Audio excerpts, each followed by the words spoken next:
is that no human brain can really explain to me, or anybody, what was there before nothing. So if you believe in a Big Bang Theory, well, what was there before that? Because I don't think any human brain has that power to explain or answer that question. To me, it makes perfect sense. There should be some being, entity, something which is superior to a human brain.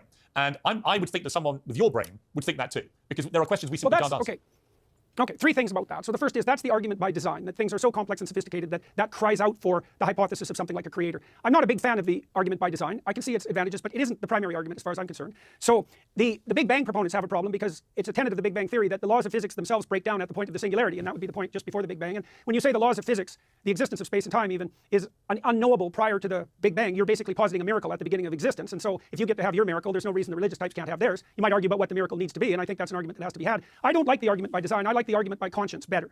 So the argument by conscience, which is another string of classic theological thought, is that something dwells within you that aligns you with the spirit of reality. And it's the still small voice within that was identified first by the prophet Elijah. And it was part of a transformation in the religious viewpoint in historical terms that moved the notion of God from something like Baal, B-A-A-L, a nature god, the god of storms and earthquakes, of what would you say, remarkable and awe-inspiring natural phenomena, to the voice within that can, if you attend to it, align you with the structure of reality itself, that internal voice being a manifestation of God. And I think that's an extremely powerful argument. And I think it's right. And I'll tell you something about Dawkins' work that's very interesting. So Dawkins has pointed out that an organism has to be a microcosm of its environment in order to survive. And I would say the voice of conscience within us is the most unerring manifestation of the microcosm within. And I think you can make an extraordinarily powerful biological case for that. And I've done that in this new book.